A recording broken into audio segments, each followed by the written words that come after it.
नमस्ते, मैं चंद्रशेखर आप सभी को मैं अपने चैनल डिलीजेंट एकेडमी में स्वागत करता हूं। हम लोग बिहार एसएससी के लिए मैथ का सीरीज स्टार्ट किए थे, जिसमें हम लोग प्रत्येक दिन बिहार एसएससी में आए हुए मैथ का प्रीवियस ईयर क्वेश्चन और उस पर आधारित मैथ का क्वेश्चन कर रहे हैं। चलिए आज उस सीरीज में हम लोग आगे की तरफ चलते हैं। इससे पहले अगर आप मेरे चैनल पर नए हो तो चैनल को सब्सक्राइब कर लें और बेल आइकन को प्रेस करना बिल्कुल ना भूलें, ताकि आपको सबसे पहले लेटेस्ट नोटिफिकेशन मिलता रहे। चलिए अब हम लोग क्वेश्चन की तरफ चलते हैं। देखिए हमारा क्वेश्चन क्या दिया हुआ है। हमारा क्वेश्चन दिया है, एक ड्रम को भरने के लिए 3 नल है जो क्रमशः 20 मिनट, 15 मिनट तथा 12 मिनट में उस ड्रम को अलग अलग भर सकते हैं। यदि तीनों नल को एक साथ खोल दिया जाए तो ड्रम का 40% भाग भरने में कितना समय लगेगा। तो देखिए हम सबसे पहले क्या करेंगे, जो हमारा समय दिया हुआ है हम उस समय का एलसीएम निकालेंगे। हमारा समय क्या दिया, 20 मिनट, 15 मिनट और 12 मिनट। तो हम सबसे पहले 20, 15, 12 का हम एलसीएम निकालेंगे। 20, 15 और 12 का हम सबसे पहले एलसीएम निकालेंगे। 20, 15 और 12 का एलसीएम क्या हो जाएगा, 60 हो जाएगा। 20, 15 और 12 का एलसीएम क्या हो जाएगा, 60 हो जाएगा। तो हम ड्रम की धारिता मान लेंगे 60 यूनिट। ड्रम की धारिता मान लेंगे 60 यूनिट। ड्रम की धारिता मान लेंगे 60 यूनिट। अब देखिए जो पहला नल है वो 20 मिनट में भर रहा है ड्रम को। पहला नल है ड्रम को 20 मिनट में भर रहा है। दूसरा नल है वो ड्रम को 15 मिनट में अकेले भर रहा है। और जो तीसरा नल है वो ड्रम को जो है 12 मिनट में अकेले भर रहा है। तो हम क्या करेंगे, यहां से तीनों नल का इफिशियंसी निकालेंगे। अब देखिए पहला नल जो है 20 मिनट में 60 यूनिट पानी भर रहा है, तो 1 मिनट में कितना भर रहा होगा, 3 यूनिट पानी। 1 मिनट में कितना भर रहा होगा, 3 यूनिट पानी। दूसरा नल जो है 15 मिनट में 60 यूनिट पानी भर रहा है, तो 1 मिनट में कितना भरेगा, 4 यूनिट पानी। और जो तीसरा नल है वो 12 मिनट में 60 यूनिट पानी भर रहा है, तो 1 मिनट में कितना भरेगा, 5 यूनिट पानी। अब देखिए तीनों नल का इफिशियंसी निकल के आ गया। और हमें क्वेश्चन में क्या पूछ रहा है, हमें क्वेश्चन में पूछ रहा है कि अगर तीनों नल को एक साथ खोल दिया जाए तो ड्रम का 40% भाग भरने में कितना समय लगेगा। अब देखिए पहला नल जो है 1 मिनट में, पहला नल 1 मिनट में 3 यूनिट पानी भर रहा है। दूसरा नल जो है 1 मिनट में 4 यूनिट पानी भर रहा है। और तीसरा नल 1 मिनट में 5 यूनिट पानी भर रहा है। अगर तीनों को एक साथ खोल दिया जाए तो 1 मिनट में कितना पानी भर पाएगा। 1 मिनट में तीनों को एक साथ खोल दिया जाए तो पहला 3 यूनिट भरेगा, दूसरा 4 यूनिट और तीसरा जो है 5 यूनिट भरेगा। यानी पानी कितना भर जाएगा, 12 यूनिट पानी भर जाएगा तीनों को अगर एक साथ खोल दिया जाए तो। लेकिन हमें पानी भरना कितना है, तीनों को एक साथ खोलने के बाद हमें ड्रम का 40% पानी भरना है। तो देखिए हमने ड्रम का धारिता क्या मान के रखा है, 60 यूनिट। तो हम इस 60 का 40% निकालेंगे। 60 का 40% कितना हो जाएगा, 60 का 40% हो जाएगा 24 यूनिट। 60 का 40% क्या हो जाएगा, 24 यूनिट।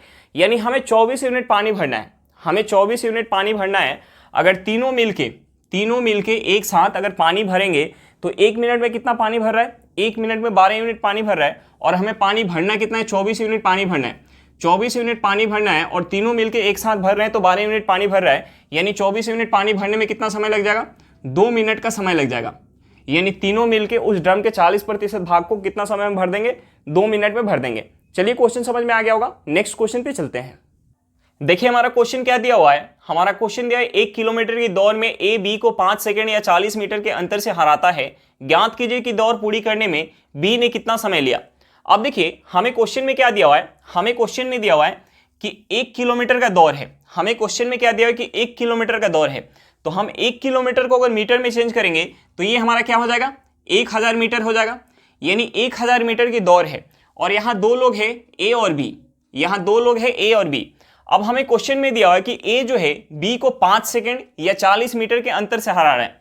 देखिए 40 मीटर के अंतर से हरा रहा है, इसका मतलब क्या हुआ, 40 मीटर के अंतर से हरा रहा है इसका मतलब क्या हुआ कि जितने समय में ए जो है 1000 मीटर दौड़ रहा होगा, जितने समय में हमने मान लिया कि टी समय में 1000 मीटर दौड़ रहा है, तो उतना ही समय में बी कितना दौड़ रहा होगा, 40 मीटर कम। यानी टी समय में ही बी कितना दौड़ेगा, 960 मीटर दौड़ेगा। टी समय में ही बी कितना दौड़ेगा, 960 मीटर दौड़ेगा। अब देखिए अगर बी को पूरा 1000 मीटर दौड़ना होगा यानी 40 मीटर और जाना होगा। यहां से यहां तक का दूरी क्या हो गया, यहां से यहां का दूरी हो गया 40 मीटर। यानी 40 मीटर और जाना होगा तो उसे कितना समय लग जाएगा, 5 सेकंड का समय लग जाएगा। उसे कितना समय लग जाएगा, 5 सेकंड का समय लग जाएगा। यहां से हमारा क्या पता चला, यहां से हमें यह पता चला कि बी को 40 मीटर दौड़ने में 5 सेकंड का समय लग रहा है। बी को जो है 40 मीटर दौड़ने में 40 मीटर दौड़ने में कितना समय लग रहा है? 5 सेकंड का समय लग रहा है, 5 सेकंड का समय लग रहा है। तो हमें क्या निकालना है? हमें निकालना है कि अगर पूरा दौड़ बी करेगा, यानी पूरे 1000 मीटर तक और अगर बी दौड़ के जाएगा तो उसे दौड़ने में कितना समय लगेगा, हमें उस समय को निकालना है। तो देखिए अगर हम यहाँ से निकाल लें कि 1 मीटर दौड़ने में बी को कितना समय लगेगा, हम यहाँ से 1 मीटर में निकालेंगे, यानी इस 5 में हम 40 से भाग देंगे, ये कितना हो जाएगा? 1/8 सेकेंड हो जाएगा। ये कितना हो जाएगा? 1/8 सेकेंड। तो हम यहाँ से निकाल सकते हैं कि 1000 मीटर दौड़ने में बी को कितना समय लग जाएगा। हम इस 1000 में 8 से अगर भाग देंगे तो ये कितना हो जाएगा? 125 सेकेंड। यानी 1000 मीटर दौड़ने में बी को कितना समय लग जाएगा? 125 सेकंड लग जाएगा। हमारा आंसर क्या निकल के आ गया? 125 सेकंड। चलिए क्वेश्चन समझ में आ गया होगा, नेक्स्ट क्वेश्चन पे चलते हैं। देखिए हमारा क्वेश्चन क्या दिया हुआ है। हमारा क्वेश्चन दिया है कि एक व्यक्ति किसी काम को 5 दिनों में कर सकता है, लेकिन अपने पुत्र की सहायता से वह उसी काम को 3 दिनों में कर देता है। तो पुत्र अकेले उस काम को कितने दिनों में पूरा कर सकता है?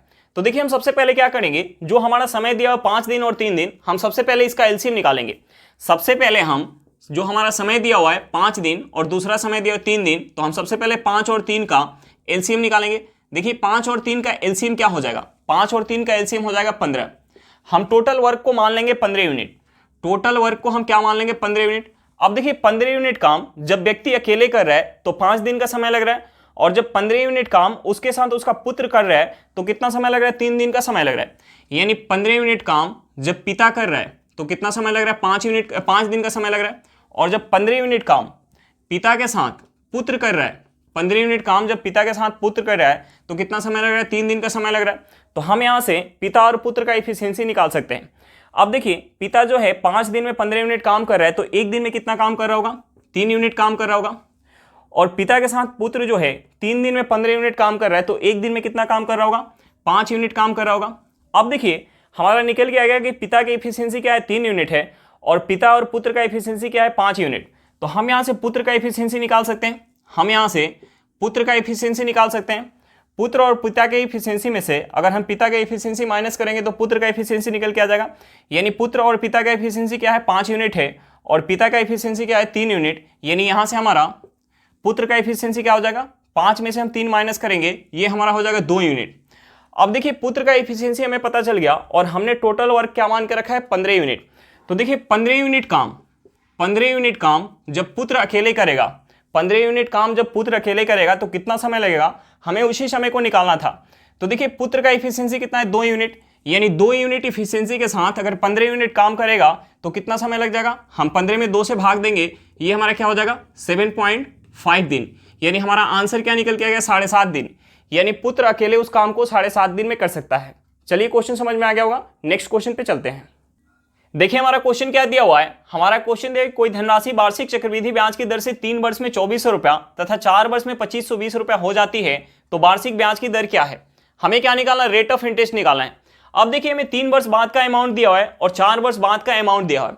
तो हमें चक्रवृद्धि ब्याज में एक बात समझना पड़ेगा कि जब हम ब्याज काउंट करते हैं, मान लीजिए हम पहले साल ब्याज काउंट किए और पहले साल के अंत में जो हमारा अमाउंट निकल के आया, वो अमाउंट क्या बन जाता है? अगले साल के लिए हमारा प्रिंसिपल बन जाता है। यानी यहां हमारा प्रिंसिपल क्या बन जाएगा? 3 वर्ष बाद का हमारा अमाउंट दिया है और 4 वर्ष बाद का अमाउंट दिया है। तो 3 वर्ष बाद का जो अमाउंट है वो अगले वर्ष के लिए यानी चौथे वर्ष के लिए क्या बन गया होगा? प्रिंसिपल बन गया होगा।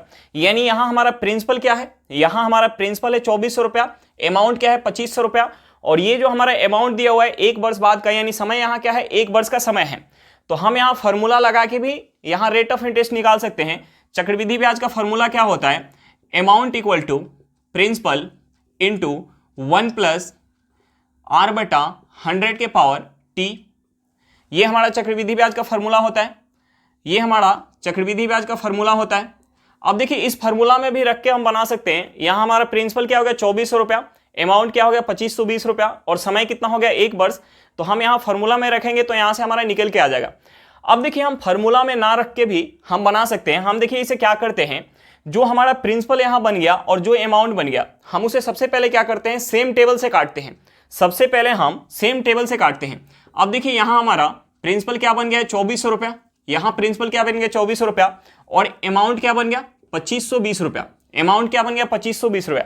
तो हम सबसे पहले इसे क्या करेंगे? सेम टेबल से काटेंगे। सबसे पहले हम इसे सेम टेबल से काटेंगे। अब देखिए हम यहाँ से 0 से 0 काट सकते हैं, उसके बाद हम इसे 12 से काट सकते हैं। हम इसे 12 से काटेंगे तो ये 12 से कितने बार में जाएगा, 20 बार में। हम इसे 12 से काटेंगे तो ये कितने बार में जाएगा, 2 बार में, 1 बार में, यानी 21 बार में जाएगा। अब देखिए सेम टेबल से काटने के बाद उसके बाद हम देखेंगे कि जब तक ना कटे तब तक हम काटेंगे, यानी अब सेम टेबल से ये नहीं कटने वाला है। 20 और 21 जो है सेम टेबल से नहीं कटेगा। जब तक हमारा सेम टेबल से कटेगा तब तक हम काटेंगे, और सेम टेबल से कटना जब बंद हो जाएगा उसके बाद हम समय देखेंगे। यहां हमारा समय क्या है, ये 3 वर्ष बाद का हमारा अमाउंट दिया था और ये 4 वर्ष बाद का अमाउंट है, यानी समय क्या है, इन दोनों के बीच का गैप क्या है, 3 वर्ष और 4 वर्ष के बीच का गैप क्या है, 1 वर्ष, यानी समय हमारा क्या है, 1 वर्ष है। तो हम सेम टेबल से काटने के बाद समय देखेंगे और जो हमारा समय दिया रहेगा, यानी यहां अगर हमारा समय 2 वर्ष दिया होता तो हम इसका क्या करते, इसका वर्गमूल निकालते। अगर हमारा समय इसका 3 वर्ष दिया होता तो हम इसका क्या करते, घनमूल निकालते। लेकिन यहां हमारा समय क्या है, 1 वर्ष है, समय हमारा 1 वर्ष है। तो हम क्या करेंगे, यहां देखेंगे, हम ये मान लेंगे कि हमारा प्रिंसिपल जो है वो 20 रुपया है और अमाउंट कितना हो गया, 21 रुपया हो गया। हमारा 1 वर्ष का समय है तो हम ये मान लेंगे कि हमारा प्रिंसिपल जो है 20 रुपया है और अमाउंट कितना हो गया, 21 रुपया। यानी यहाँ ब्याज क्या मिल गया, पहले साल हम चक्रवृद्धि ब्याज काउंट करें या साधारण ब्याज काउंट करें तो हमारा बात बराबर ही होता है। यानी यहाँ हमारा ब्याज कितना मिल गया, 1 रुपया का ब्याज मिल गया। कितने पे, 20 पे, इंटू 100 करेंगे तो यहाँ से हमारा रेट ऑफ इंटरेस्ट निकल के आ जाएगा। हम इस 20 से 100 को काटेंगे तो 5 बार में जाएगा, यानी यहाँ से हमारा रेट ऑफ इंटरेस्ट क्या निकल के आ गया, 5% निकल के आ गया। अगर हम इस फार्मूला में भी रखेंगे तो यहाँ से भी हमारा वही निकल के आएगा। चलिए क्वेश्चन समझ में आ गया होगा, नेक्स्ट क्वेश्चन पे चलते हैं। देखिए हमारा क्वेश्चन क्या दिया हुआ है, हमारा क्वेश्चन दिया कि 40 आदमी किसी कार्य को एक नियत समय में कर सकते हैं। यदि कार्य पर केवल 30 आदमी लगाए जाएं तो इसे पूरा करने में 6 अतिरिक्त दिनों की आवश्यकता होती है। 60 आदमी उस कार्य को कितना दिनों में पूरा कर सकते हैं। तो देखिए हमें सबसे पहले क्या करना पड़ेगा, हमें क्वेश्चन में दिया कि 40 आदमी किसी काम को एक नियत समय में, तो हमने मान लिया कि x दिन में कर रहे हैं, 40 आदमी किसी काम को x दिन में कर रहे हैं, तो उसी काम को अगर 30 आदमी से कराया जाए तो 6 दिन अधिक लगता है। यानी अब समय कितना लग जाएगा, x प्लस का 6 दिन समय लग जाएगा। अब देखिए हम यहां से क्या करेंगे, ये हमारा क्या हो जाएगा, 40x इक्वल टू, हम इसमें अगर गुना कर लेंगे तो ये हमारा क्या हो जाएगा, ये हो जाएगा 30x प्लस का ये कितना हो जाएगा, 180। अब देखिए इस 30x को हम इस साइड लेके आएंगे तो ये हमारा माइनस हो जाएगा, यानी 40 में से हम 30 माइनस करेंगे, ये हमारा क्या हो जाएगा, 10x हो जाएगा। 10x इक्वल टू हमारा क्या निकल के आ जाएगा, 180। तो हम यहाँ से 0 से 0 काट सकते हैं, यानी हमारा x इक्वल टू क्या निकल के आ गया, 18। यानी 40 आदमी उस काम को 18 दिन में कर सकते हैं। 40 आदमी उस काम को 18 दिन में कर सकते हैं। तो हमसे क्या पूछ रहा है, 40 आदमी उस काम को 18 दिन में कर सकते हैं। तो हमसे पूछ रहा है कि अगर उसी काम को 60 आदमी करें तो कितना समय लग जाएगा, कितना दिन का समय लग जाएगा। तो देखिए यहाँ से हमारा, अगर हम इसे काटेंगे, अगर हम इसे 20 से काट लेंगे तो 60 3 बार में जाएगा, 20 से 40 2 बार में जाएगा। हम इसे 3 से अगर 18 को काटेंगे तो ये 6 बार में जाएगा। यानी यहाँ से हमारा डे क्या निकल के आ जाएगा, 12 दिन। यानी 12 दिन में उसी काम को 60 आदमी कर सकते हैं। हमारा आंसर क्या निकल के आ गया, 12 दिन। चलिए क्वेश्चन समझ में आ गया होगा, नेक्स्ट क्वेश्चन पे चलते हैं। देखिए हमारा क्वेश्चन क्या दिया हुआ है, हमारा क्वेश्चन दिया है कि यदि एक बेलनाकार निकाय की वक्र पृष्ठीय क्षेत्रफल 660 सेंटीमीटर स्क्वायर है जबकि उसकी त्रिज्या 7 सेंटीमीटर है, तो बेलनाकार निकाय की ऊंचाई कितनी है। हमें क्या निकालना है, ऊंचाई निकालना है। अब देखिए हमें बेलन का वक्र पृष्ठीय क्षेत्रफल दिया हुआ है और हमें रेडियस दिया हुआ है और हमसे हाइट पूछ रहा है। तो बेलन का वक्र पृष्ठीय क्षेत्रफल का फॉर्मूला क्या होता है, 2πrh। बेलन का वक्र पृष्ठीय क्षेत्रफल का फॉर्मूला क्या होता है, 2πrh। और हमें 2πrh का वैल्यू क्या दिया हुआ है, 660 सेंटीमीटर स्क्वायर दिया हुआ है। और हमें क्या निकालना है, हाइट निकालना है, और हमें रेडियस भी दिया हुआ है। तो देखिए हम यहाँ रेडियस और पाई का वैल्यू पुट करेंगे। देखिए ये हो जाएगा 2 गुने पाई का वैल्यू क्या हो जाएगा, 22/7। रेडियस हमारा क्या है, 7 सेंटीमीटर है, और हमें निकालना क्या है, हाइट निकालना है। और हमें वक्र पृष्ठीय क्षेत्रफल कितना दिया हुआ है, वक्र पृष्ठीय क्षेत्रफल दिया है 660 सेंटीमीटर स्क्वायर। तो देखिए हम यहाँ से काट सकते हैं, 7 से 7 काट सकते हैं, हम यहाँ से 7 से 7 काट सकते हैं। अगर हम इस 22 से काटेंगे 660 को, 22 से अगर हम 660 को काटेंगे तो ये कितने बार में जाएगा, 30 बार में। ये कितने बार में चला जाएगा, 30 बार में। अगर हम इस 2 से 30 को काटेंगे तो ये कितने बार में चला जाएगा, 15 बार में। यानी यहाँ से हमारा हाइट क्या निकल के आ गया, यहाँ से हमारा हाइट निकल के आ गया 15 सेंटीमीटर। हाइट हमारा क्या निकल के आ गया, 15 सेंटीमीटर निकल के आ गया। चलिए क्वेश्चन समझ में आ गया होगा, नेक्स्ट क्वेश्चन पे चलते हैं। देखिए हमारा क्वेश्चन क्या दिया हुआ है, हमारा क्वेश्चन दिया 2 संख्याओं के गुणनफल और लघुत्तम समापत्य क्रमशः 84 और 12 है। दोनों संख्याओं के महत्तम समवर्तक ज्ञात करें। हमें क्या निकालना है, HCF निकालना है। अब देखिए हमें दो संख्या का गुणनफल दिया हुआ है और हमें उनका LCM दिया हुआ है और हमें निकालना क्या है, HCF निकालना है। हमें जो है LCM कितना दिया हुआ है, हमें LCM दिया हुआ है, LCM कितना दिया हुआ है, हमें LCM 12 दिया हुआ है, LCM क्या दिया हुआ है, 12 दिया हुआ है और हमें उनका गुणनफल क्या दिया हुआ है, 84। तो देखिए हमने मान लिया कि एक संख्या हमारी x है और दूसरी संख्या क्या है, y है, यानी x गुने y हमें क्या दिया हुआ है, 84 दिया हुआ है और हमें निकालना क्या है, हमें निकालना है HCF। हमें क्या निकालना है, HCF निकालना है। तो देखिए एक हमारा कंसेप्ट होता है पहली संख्या, हमारा कंसेप्ट होता है पहली संख्या गुने दूसरी संख्या इक्वल टू LCM गुने HCF, ये हमारा कंसेप्ट होता है। अब देखिए दोनों संख्या का गुणनफल हमें पता है, हमें क्वेश्चन में दिया हुआ है, ये हमें कितना दिया हुआ है, 84 दिया हुआ है और हमें LCM दिया हुआ है, LCM हमें कितना दिया हुआ, 12 दिया हुआ है और हमें HCF निकालना है। हमें क्या निकालना है, HCF निकालना है। तो देखिए यहाँ से हमारा HCF निकल के आ जाएगा। हम इस 12 से अगर 84 को काटेंगे तो ये 7 बार में जाएगा, यानी यहाँ से हमारा HCF क्या निकल के आ गया, यहाँ से हमारा HCF निकल के आ गया 7, यानी हमारा आंसर क्या निकल के आ गया, 7 निकल के आ गया। चलिए क्वेश्चन समझ में आ गया होगा, नेक्स्ट क्वेश्चन पे चलते हैं। देखिए हमारा क्वेश्चन क्या दिया हुआ है, हमारा क्वेश्चन दिया यदि 1 से शुरू होने वाले लगातार विषम संख्याओं की निश्चित संख्या का योग 5184 है तो कितनी विषम संख्याओं को जोड़ा गया है। हमें क्या निकालना है, विषम संख्याओं की संख्या निकालना है कि कितना विषम संख्या जोड़ा जाए लगातार 1 से शुरू होने वाले विषम संख्या, ताकि उसका योग कितना निकल के आ जाए, 5184 निकल के आ जाए। तो देखिए लगातार विषम संख्या है, यानी 1 से शुरू हो रहा है, 1, उसके बाद 1 के बाद कौन आएगा, 3, 3 के बाद कौन आएगा, 5, 5 के बाद कौन आएगा, 7। देखिए ऐसे करके लगातार विषम संख्या जोड़ा गया है जिसका योग हमें कितना दिया है, 5184। तो देखिए लगातार दो विषम संख्याओं के बीच का अंतर कितना होता है, लगातार दो विषम संख्याओं के बीच का अंतर कितना होता है, 2 होता है। हम कहीं भी देख लेंगे लगातार दो विषम संख्याओं के बीच का अंतर क्या हो जाएगा, 2 हो जाएगा। तो देखिए ये हमारा क्या है, ये समांतर श्रेणी में है, AP में है। तो देखिए हम AP में अगर n पदों का अगर हमें योग निकालना होता है तो हमारा फॉर्मूला क्या होता है, समांतर श्रेणी में अगर हमें n पदों का योग निकालना हो, सम निकालना हो, तो हमारा फॉर्मूला क्या होता है, फॉर्मूला होता है n/2 into 2a plus n-1 into हमारा क्या होता है, इंटू d। अब देखिए यहाँ a क्या है, a जो है पहला पद है, n क्या है, यानी जितना तक हमें योग करना है, और d क्या है, समान अंतर, d क्या है, दो पदों के बीच का समान अंतर। तो देखिए हमें n निकालना है, हमें जो है n निकालना है और हमें योग दिया हुआ है, हमें योग कितना दिया हुआ है, हमें योग दिया हुआ है 5184, योग कितना दिया हुआ, 5184। हमें n निकालना है, हमें जो है n निकालना है। देखिए a यहाँ पे क्या है, 1 है, यानी हम a की जगह 1 रखेंगे, ये हमारा क्या हो जाएगा, 2 हो जाएगा, प्लस यहाँ हमें n निकालना है, n-1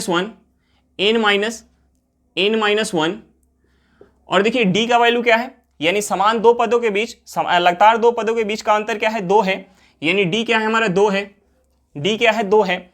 अब देखिए हम इसमें से 2 कॉमन ले सकते हैं, हम इसमें से 2 कॉमन लेके हम यहाँ से 2 काट सकते हैं, यानी हम यहाँ से इसे लिख सकते हैं, ये हमारा हो जाएगा 5184 इक्वल टू हो जाएगा n इंटू, यहाँ से अगर हम 2 कॉमन लेंगे तो यहाँ से 2 कट जाएगा, ये हो जाएगा n, ये क्या हो जाएगा हमारा, ये हो जाएगा n इंटू, ये हो जाएगा 1 प्लस n-1, ये हमारा हो जाएगा 1 प्लस n-1 हो जाएगा। अब देखिए प्लस का 1 और माइनस का 1 हमारा कट जाएगा, प्लस का 1 और माइनस का 1 कट जाएगा।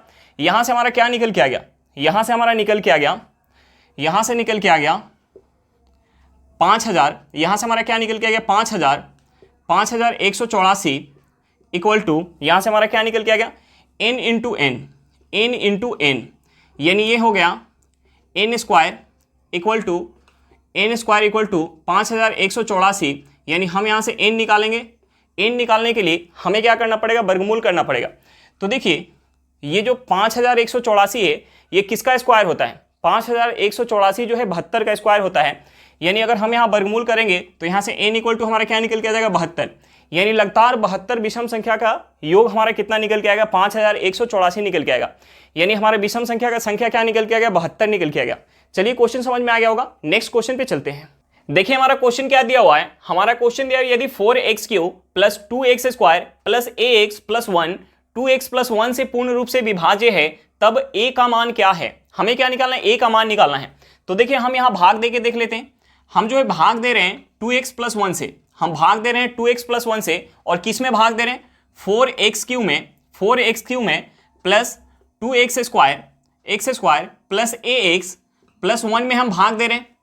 अब देखिए हम सबसे पहले क्या करेंगे, सबसे पहले हम इसमें भाग देंगे तो हम इसमें गुना कर लेते हैं, 2x² से हम गुना कर लेते हैं। हम इसमें 2x² से गुना करेंगे, 2x² से गुना करेंगे तो ये हमारा क्या हो जाएगा, ये हो जाएगा 4x³ प्लस का हमारा क्या हो जाएगा, ये हो जाएगा 2x²। अब देखिए हम माइनस करेंगे तो हमारा सिंबल चेंज हो जाएगा, यानी यहाँ हमारा सिंबल चेंज हो जाएगा, तो ये प्लस का 4x³ और माइनस का 4x³ हमारा कट जाएगा। ये हमारा क्या है, प्लस का 2x² और माइनस का 2x², यानी ये भी हमारा कट जाएगा। अब हमारा बच गया ax प्लस का 1। अब देखिए ax प्लस का 1 बच गया, तो हम इस a की जगह क्या रखें कि यह हमारा कट जाए। तो देखिए अगर हम यहाँ a की जगह 2 रख लें और हम इसमें एक से गुना करेंगे तो हमारा क्या निकल के आ जाएगा, 2x प्लस 1 निकल के आ जाएगा। यानी हम a की जगह अगर 2 रख लें, हम इसमें अगर 1 से गुना करेंगे, हम इसमें 1 से गुना करेंगे प्लस का 1, अगर प्लस के 1 से अगर हम गुना कर ले इसमें, तो ये हमारा क्या हो जाएगा, ये हो जाएगा 2x प्लस का 1। यानी हमें इस a की जगह क्या रखना पड़ेगा, हमें इस a की जगह 2 रखना पड़ेगा। अगर हम a की जगह 2 रख लेंगे तो ये पूर्ण रूप से विभाजित हो जाएगा, यानी हमारा a का मान क्या निकल के आ गया, 2 निकल के आ गया। चलिए क्वेश्चन समझ में आ गया होगा। आज के लिए इतना ही, फिर मिलते हैं नेक्स्ट क्लास में। अगर क्लास अच्छा लगे तो क्लास को लाइक करिएगा, अगर आप मेरे चैनल पर नए हो तो चैनल को सब्सक्राइब करिएगा और क्लास को अपने दोस्तों के साथ शेयर करना बिल्कुल मत भूलिएगा। चलिए बाय बाय।